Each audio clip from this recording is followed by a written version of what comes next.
Good afternoon, everybody, and welcome to the channel. Today, I wanted to tell you a little bit about why I just recently switched to this Benzomatic TS8000 from this El Cheapo Benzomatic torch that I've been using for many years. Now, I don't have a lot of applications for a torch.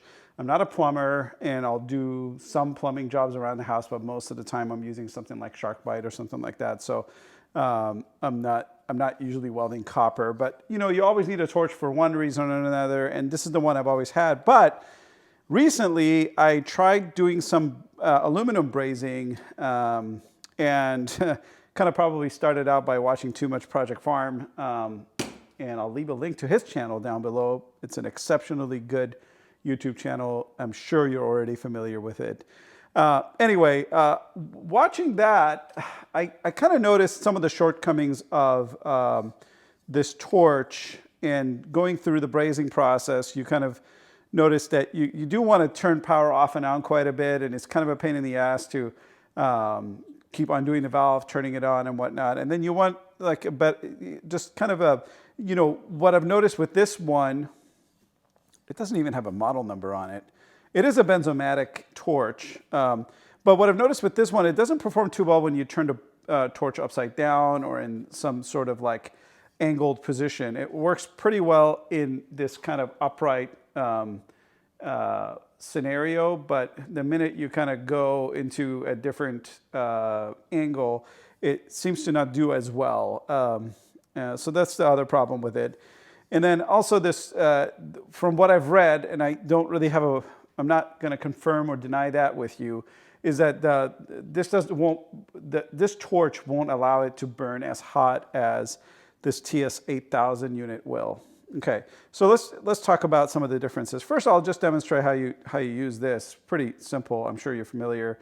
You just undo the gas as you hear the propane come out. You hit the button, and it turns on, I would say, a good 9 out of 10 times. And then you have a kind of way of regulating with this valve. Okay, that's about that, and works quite well. It's served me well for many years. And then I went on and bought this from Home Depot yesterday, and I'll leave a link to this in the description. I mean, they sell this unit is called the TS8000, but when you buy it from Home Depot, and actually Amazon has this too, you can buy it in this PK8000 format. Now, the only reason I bought the PK8000 is because they didn't have the TS8000 in stock on its own. I would not have bought this. This comes with just some kit. It comes with like a little bit of sandpaper. It comes with one of these MAP Pro tanks, and it also comes with some solder, like a plumbing solder, and some plumbing flux fluid. So it comes with those as well, and it also comes with this little brush. And again, I'm not doing anything with plumbing, so I don't really have a whole lot of use for this. But it's nice to have it on hand, so I'll keep it. Not a big deal. It came with it. It was at a marginally higher cost than just the TS8000 and the tank. Really, what you're paying for, I think you're paying like 15 bucks probably for the tank, and the rest is going to the TS8000. But let me show you how it works. I'll put the box aside for now. So the cool thing with this unit is, first of all, it has a locking mechanism. So in this position, you can't operate it because it's locked. And then you turn it up, and now it's unlocked, okay?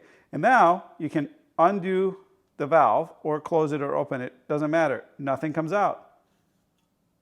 Nothing's coming out until you press this button, and then magically, and as soon as you take your finger off of there, it will stop, which is super nice. So for an application like brazing, where you need to apply constant heat to something, and then once you're done with it, you don't need that heat anymore. You're going to put it away until you move on to another piece. This is actually quite nice. So I thought this was pretty nice and interesting. And there's a little bit of a lock. So there's this lock that you can actually put in where it will lock the trigger in the on position. So you press the trigger in, you can hit this little lock to actually keep it in the lock position. So then you can push your hand away and you're good to go. Okay, so that's a really neat feature and I really like it. I don't like using this lock because I actually like pushing my finger on the trigger as I'm working. It gives me some control and it's a good safety measure for me.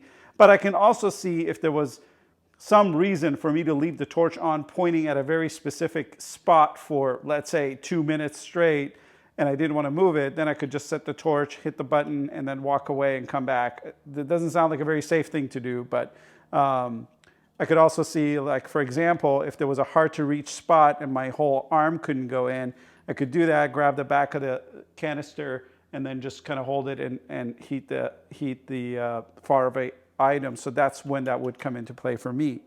I'm going to show you a little bit about how I'm going to braze this two pieces of aluminum together here.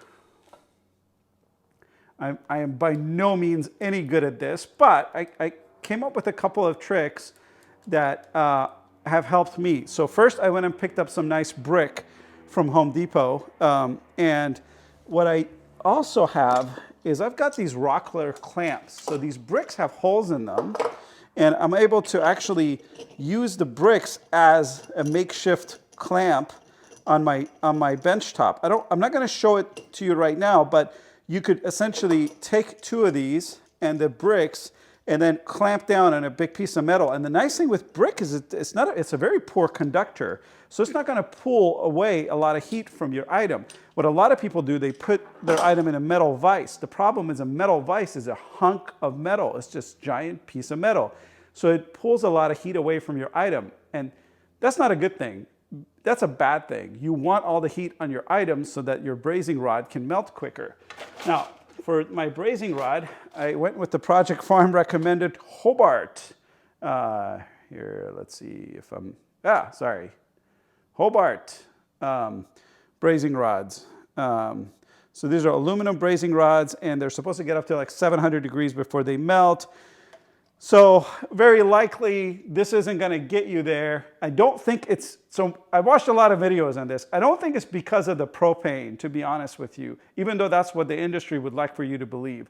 It's not so much the propane itself that can't get up that hot. It's this mechanism, it's the actual torch that can't push out that kind of heat on that unit, but on this one it can.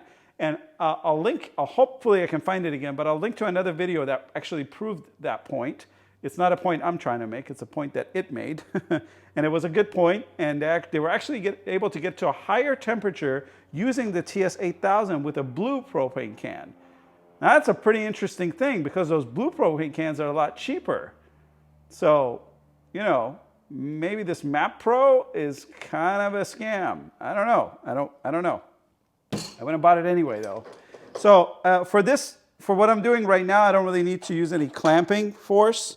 I'm just going to rest these two pieces of aluminum next to each other. As you can see, let me zoom in here. And they're not very straight. I'm just going to show you how this brazing process kind of works, and the fact that this torch is pretty awesome for it. So just going to heat this up.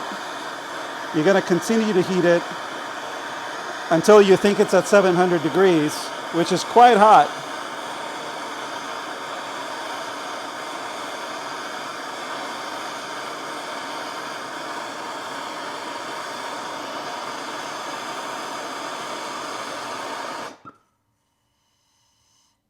There we go. So it got there pretty quick, and I'll tell you why I think it got there pretty quick. One reason is that I'm using this brick. If I was using a piece of metal, most of the heat from this piece of metal would go to that piece of metal. And I've tried this. I did this on my bench vise, and I can tell you it took 4 times as long to get to temperature than it does on this piece of brick. So the brick is super safe. It doesn't get hot. You notice it's like it just doesn't get hot. It will get hot right underneath there, but it doesn't transfer the heat. And I'm using it on a wooden bench. Now 700 degrees on a wooden bench, not the kind of thing you want to be doing, but with a piece of brick, it solves all that problem. Now, I didn't see any other solution out there for a beginner who doesn't want to invest thousands of dollars in brazing and welding materials to get this done. Let's see. There we go. So it's brazed. Well, it wasn't a very good brazing job, so it already broke. But that's this beside the point. So I actually used it to do some work yesterday, and it took me some time to get learning with this brazing process. But let's focus back on this torch and whether or not it's a good investment. I think this is a great investment, actually, and I'm really happy that I bought it because I really like all the features. I love the fact that this torch will work with the blue cans, and from what I saw in the other video that I will hopefully find and link below, it burns just as hot with the blue can as it does with this MAP Pro. Now, MAP Pro is not really MAP gas, okay? So apparently they don't do MAP gas anymore. It's just they call whatever this is MAP Pro. I have a strong suspicion this is basically propane with a /pro in front of it. It's trademarked. Anyway, good product, really good build quality. It's actually very ergonomic. So when you hold it in your hand, it feels really nice and good. I like the locking and whatnot. So I've turned off the valve right now. So obviously it's not going to do anything. Very consistent, never does something weird on you. Now, I've only owned this for about 24 hours, guys, so I can't tell you anything about longevity. Maybe some of you can let me know how long this lasted you. I'm hoping this will last me many, many, many years. It's not cheap. I want to say it's about 60 bucks together with this kit, which I don't recommend, again, because you won't need all the parts. I think with the kit was like $76, but if I were you, I would just buy the unit on its own, just that torch itself, and then buy your can separately. Maybe opt for a blue can if you believe what that other video says. Leave your comments and thoughts and positive remarks and questions in the description. I am very new to this MAP gas business or torch business in general, so I will be happy to answer any questions for which I know the answer and defer to the rest of the commenters for those that I don't. Hopefully you enjoyed the video and hopefully it helped you make your purchase decision. And click that subscribe button, guys. Thank you. Thanks for watching. See you next time.